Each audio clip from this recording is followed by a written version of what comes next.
Hello everyone. Hey everyone, welcome to today's video. So it is a big weekend around here.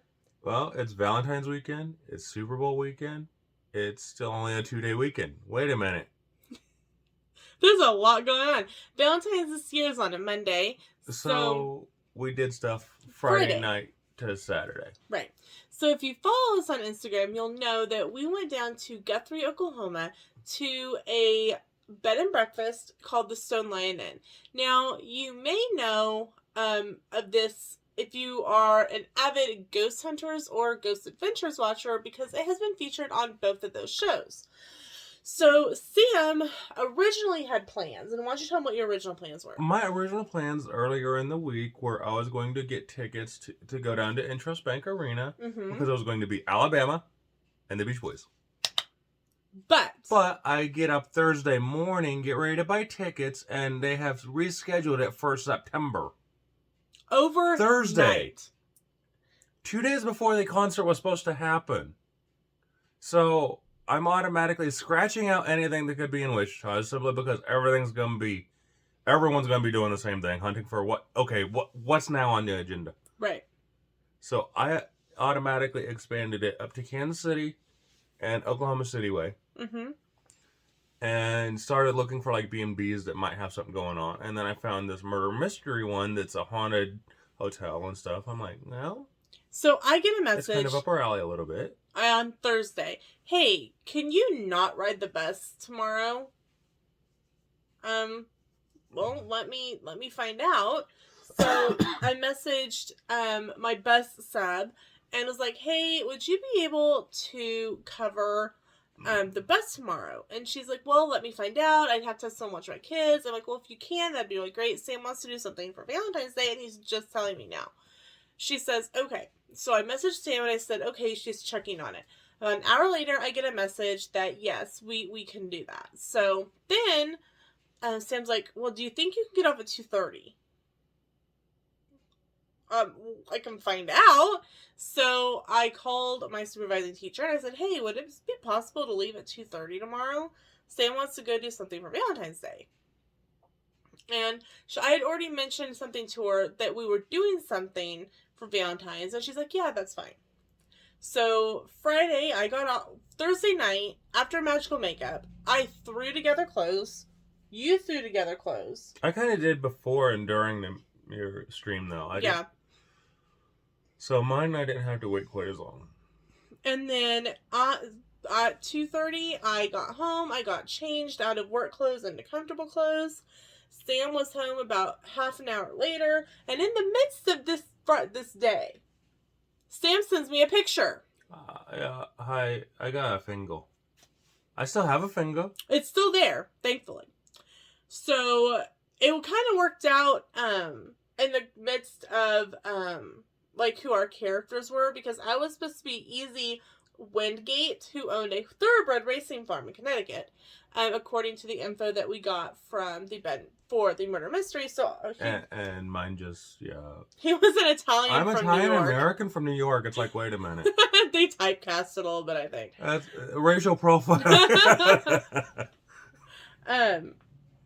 So I'm like, if somebody asks, one of the horses stepped on your finger.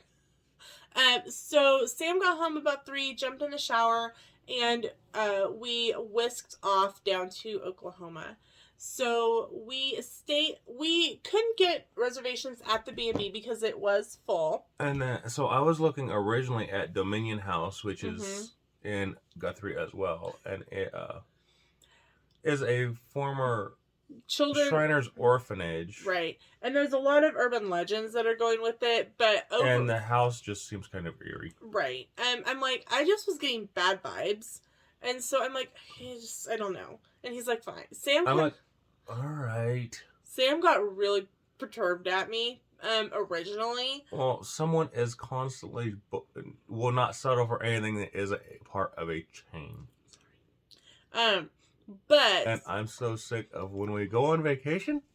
For the exact same 4 walls, regardless of what city we're in. Okay, but you can admit after driving by it. Yeah, I think Pennhurst might have it about that level. So anyway, we booked a one-night stay at the Hampton Inn and Suites in Guthrie. It's right along the interstate, and so we got checked in. I went upstairs in the elevator by myself. I know everyone would be shocked and proud of me. Peaches. So he brought stuff in, and I did a quick room tour video, which you guys will be seeing the next video. And then Sam brought stuff in, and he got dressed while I jumped in the shower and got cleaned up. Hosiery and being wet do not go together. And all I could think of was Hector Elizondo's line from Princess Diaries. When she's trying to put on hose in the back of the limo. I've never put on hosiery, but it sounds quite painful. And like she's hitting her head and falling out of the seat. That's all I could think of after he said that. It was so funny. But finally, we were dressed and ready to go. Thankfully, it was only about a 6-minute drive from the hotel to the inn. So we drove up there, and you check in, and you're given a name tag. And it was immediate into the mystery dinner. There was no you had a little time that was supposed to be your little cocktail hour, right? But like I was not Lena. No, I was Easy Westgate. Wingate. He was not Sam. You were Michael. And so we go, hey, Easy, and it took me, oh yeah, that's me. I'm like, oh, that's a great name.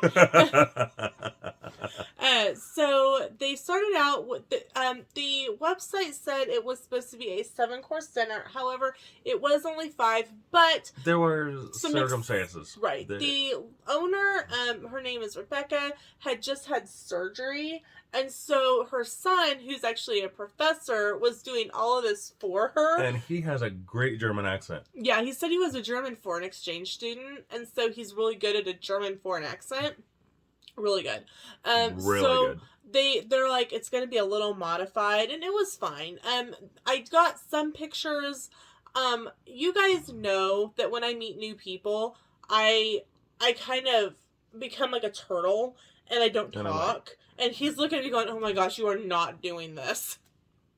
So I didn't get any picture of the hors d'oeuvres. But from seeing what other people had, there was little meatballs and smokies. There was all kinds of stuff. And olives and cheese. And it was a broad spectrum stuff. On a beautiful old sideboard.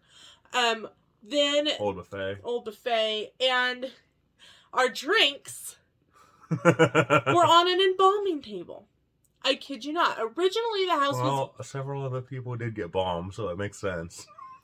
The house originally was built as a home, and then it was sold and became a funeral home. No, they rented it out. They rented it out, and it became a funeral home. And they still use the table that they autopsied people on to serve drinks. Hey, it works. And they mentioned that, and somebody goes, that's funny. And the guy goes, it's legit. It's legit. It's the old embalming table. And we all kind of looked at our drinks and went, whatever. So then they kind of started out, kind of talking and kind of going an overview of what the evening was going to look like. And then we were all seated for dinner. And we were kind of seated in the kind of what would have been the viewing area when it was the funeral home. It's a very tight space. There were about 20 of us in this space, and we all were concerned about different things. They turn off the lights. They do. Like, everything was lit by candles. It's candlelit. Which is nice. It was beautiful. But, like, the lip on the bottom of the table was this long. My knee kept knocking into it. And I was like, oh my gosh, I'm going to knock over these candles and set this on fire. One of the guys almost did. Because he was wearing an eye patch. His depth perception was all off. And he was supposed to be one-eyed from the war. Because it was supposed to take place in 48. In 48. So, post-World War II. Yeah. So we're like, take off. He's like, the second time it happened, I'm like, just take off your eye patch. He's like, but it's part of my person. And we're like, just take off the eye patch. I'd rather you not burn down the table, burn down the house. So, there was 1, 2, 3, 4, 5, 7 seated at our table, 7 seated at the other table. And then I think there was more at the main head table. More at the head table. So there were maybe 14, 15, 30. 16, 17, 18, 19, 20. Yeah, maybe 20. Close to 30. But close to 30 people. All in this little room. In a dining room that was made for 12. So on the table was your wine glasses, your water glasses, your charger, and there was this wonderful homemade French loaf bread, and they had sliced it in, like, not all the way through, but kind of like you would do, like, stuffing, like, sliced chicken before you bake it when you're going to stuff it with cheese and things. That's what they did with this loaves of French bread. It was so good. And so then they started out with a salad that was pre-dressed. The second course was I hate when my salad's naked.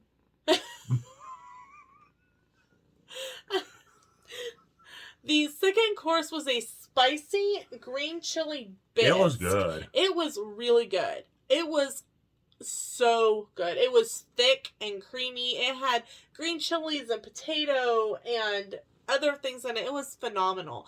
The third course was you got half a chicken with like some rice pilaf and some mixed veggies. And they had a whole sideboard, and they it's bring your own alcohol. Yeah. They don't serve it. They do not have a liquor license, but you can bring it if you would like to drink it. And several people that brought the big bottles. The liter and a half bottles. And they saw us with just we didn't take any. We didn't know, so we just had their complimentary Coke and Diet Coke that they had. And one of them was like, go drink. We brought big bottles so that we could share.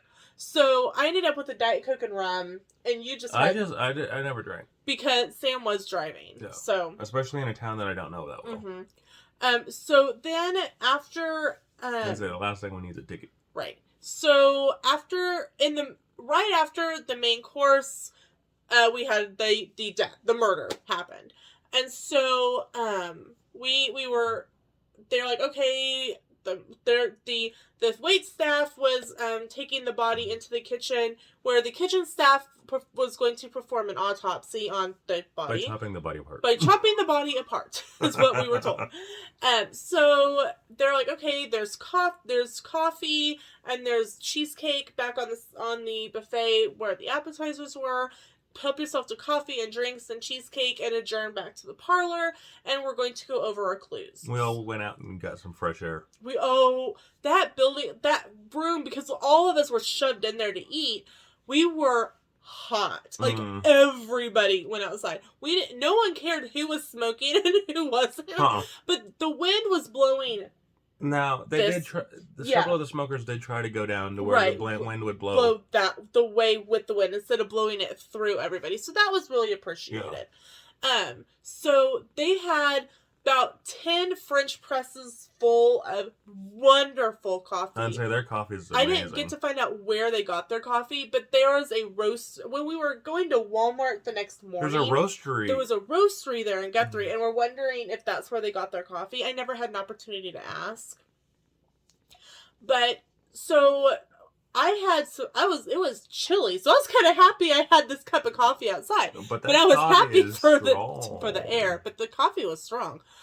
So I topped off my cup of coffee and got a couple little cheesecake bites. They were maybe a square inch, diameter and about yay tall. And they were good. And so I had my cup of coffee and my couple of cheesecake bites. And you may have seen the picture on Instagram I took of it. It was so pretty.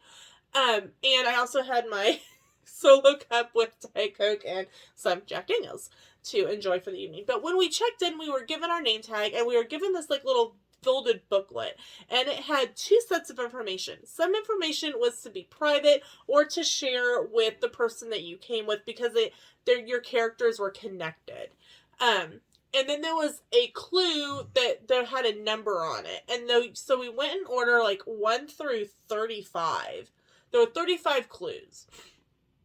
And then everyone read Some their of clues. it was just like... Some of the clues, like... didn't really pertain too much. It was kind Right, of extra information. You you're- had to sort through it. Right. And that's kind of what was fun.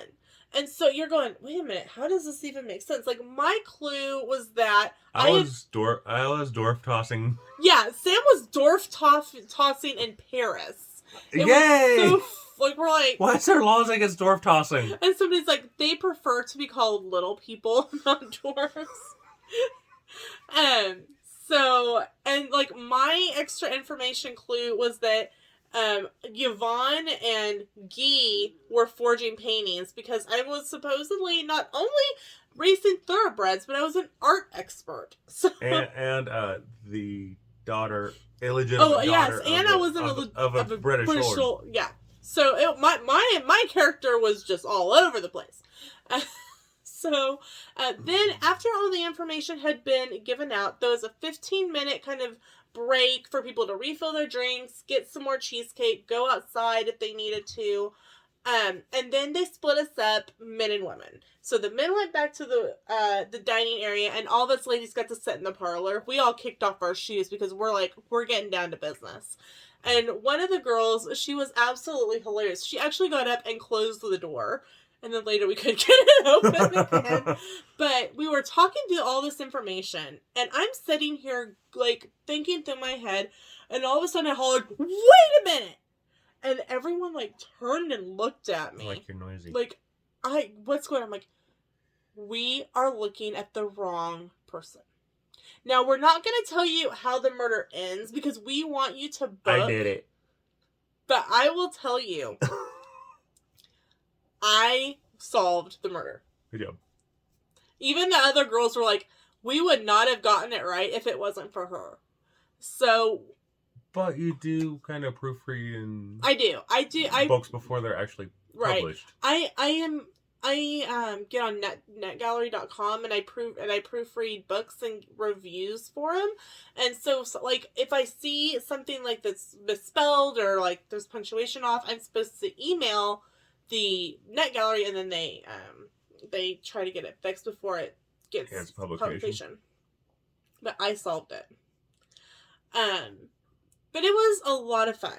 So they were talking, so the son, was talking about, the following morning, there would be ghost stories and ghost tour at the house. And I said, like, is there any way that we could, like, pay for, like, come back and do that? Because that was included as part of their stay at the, bed and breakfast. And I think there was, like, 6 of us that weren't staying there. And he's like, well, how many of you guys that aren't staying here? And we 6 of us raised our hands. He's like, who of you wants to come for breakfast tomorrow? All 6 of us raised our hands. And he's like, I'll just text my mother and let her know that 6 more are going to be joining for breakfast. Come and enjoy. Okay, so a huge thank you. Happily paid, yeah, we would have happily paid to, get to the food costs. Right, exactly. And so thank you to Stone Lion for that. Definitely. It was wonderful. So we got up the following morning and ate a little bit of something at the hotel, and then we went over there, and breakfast was really good. Yeah, I'd say the apple cobbler stuff was yummy. There was a vegetable quiche, and it was spicy, so there was some jalapenos and stuff in it. I'm not eating any of the quiche, but... there was, like, an apple cobbler type dessert. It was good. It was really good. The sausage was good. There was it was kind of like... an oversized... Little smoky. Yeah. And then they had good. Fresh homemade bread with a homemade butter that was like a dill butter. It had like dill and garlic and a couple other things in it. And then again, there was French press coffee. I had like 5 cups of that coffee that morning. I was buzzing after we left. So, in the middle of breakfast, Grant, who is the name of the son's name, told really nice guy. Really nice guy. Told us, the ghost stories and some information about when ghost hunters have been there and when Ghost Adventures was there. And the history of the house. And the history of the house itself. So then, I didn't go downstairs. I fall in the best of circumstances, let alone very narrow stairs. And they were narrow and steep. So Sam went downstairs, but he did a little bit of video clip, and I'll put that in at the end with the other video clips and stuff that we took. And then we got to go upstairs to the third floor, which is where the daughter passed away from whooping cough. And I do have a clip that I took of Grant talking. I'm not going to put it all in there, but I'll put a little bit in there for you. And then everyone was like, at that point, everyone was kind of getting ready to check out, and we were getting ready to leave. So we will throw it over to us at the Stone Lion to finish up the video. Enjoy. So this is the parlor area. You come in right up here, and there's lots of seating. This is kind of where you start for the murder mystery. They've got couches and chairs. They've got this really long bench. You can see the couch is really comfortable. I sat there. They've got all these books and antiques, and the son of the owner said that they have been doing bed and breakfast here at this location right here for 30 years. And it's just, they've got so many antiques and things, and you'll see photos and things, of course, photo montage, and just, if you stay, there's like checkerboards, and there's just so much. This is the parlor area. It's so beautiful in here.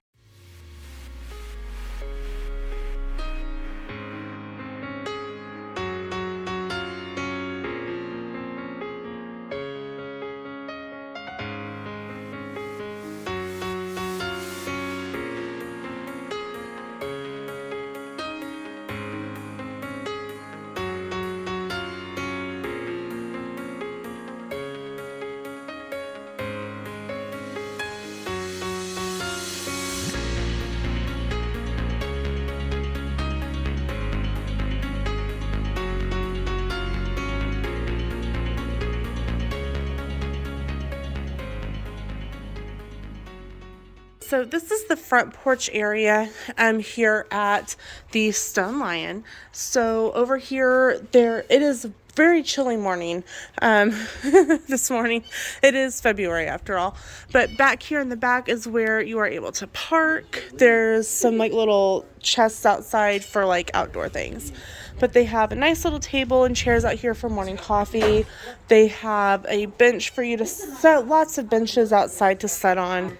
That's my rule. If you're doing the murder mystery dinner, you are able to kind of park out in front, which is what we did last night and again this morning. Lots of seating out here. This is kind of where you come if you would need it to smoke or vape. They've got really pretty painted Adirondack chairs, and it continues to wrap around. They have kind of some yard decor. Obviously, it's kind of brown with it being February. They've got a little gazebo area.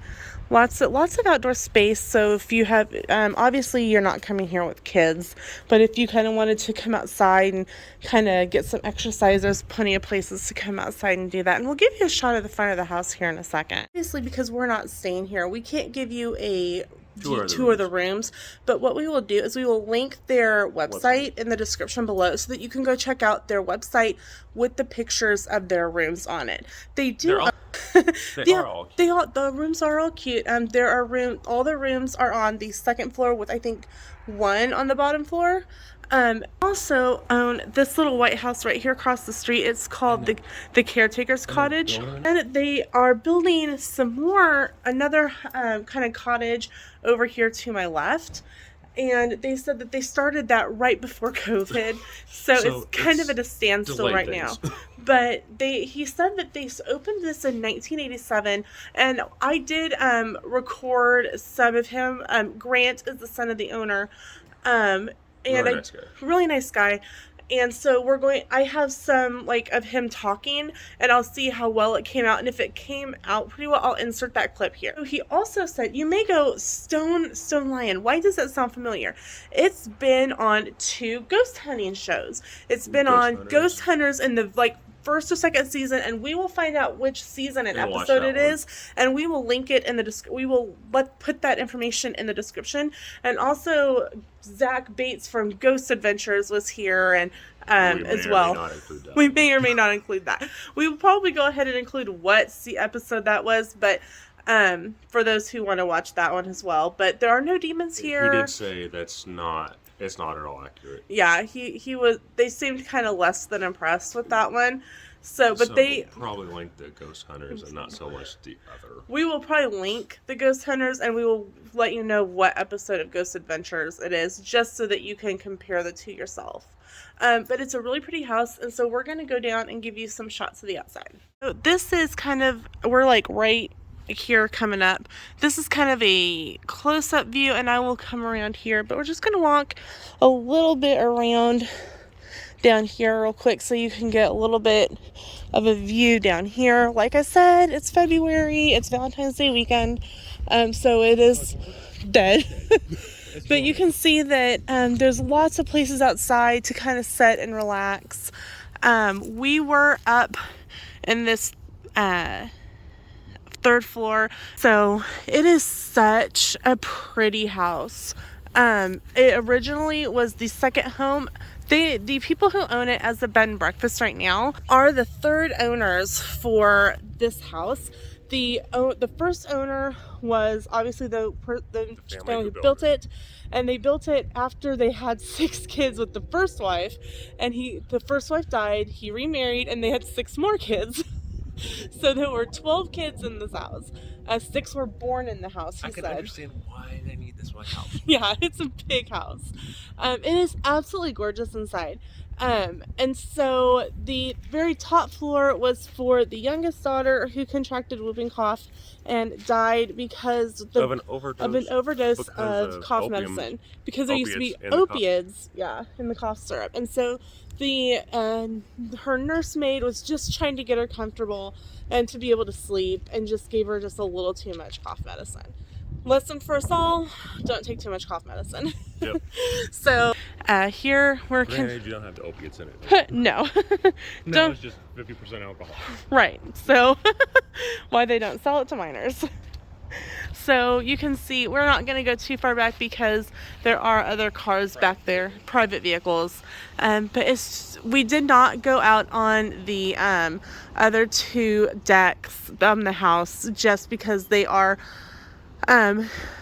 private. They are in the rooms. So if you stay here, I think you can go out on the second floor. The third floor is currently storage right now because they owned another bed and breakfast. Right before COVID, they sold. It was called the Peacock House here in Guthrie, and the people who bought it were going to have a bed and breakfast, but they decided that it was just too much work. And I mean, I understand that. He said that it's really difficult because when you come home, there are people in your house, and you can't just tell them to leave or tell them to go to their room because, I mean, they're paying to stay in your home. They're a guest. So we really had a wonderful time at the murder mystery dinner here at the Stone Lion. We are planning to come back and do another one. They did say that make sure to let them know that. Yeah, make sure to let them know, hey, I did a murder mystery at this date, and this was the name of the murder mystery that we did, because they do try to make sure that you get a different one, because the owner has written 13 different murder mysteries, and so you may end up with the same one, but they really try hard to make sure that you are getting a different experience. So huge thank you to the Stone Lion for the wonderful murder mystery evening, 2 for inviting us to come back for breakfast this morning, and for the ghost stories, and to be able to do some touring this morning. And if you are looking for a relaxed fun event and you don't want to drive too far, and you live from Oklahoma City or even Wichita, right, so definitely check them out and come do a murder mystery. Even if you can't stay, plan to do the dinner. There are several hotels out by the highway that you can stay at that are like a 10-minute drive from there to here. So definitely things within close proximity if you cannot stay here at the Stone Lion. That's it for this video. Thanks so much for watching, and we'll see you in the next video. Bye guys.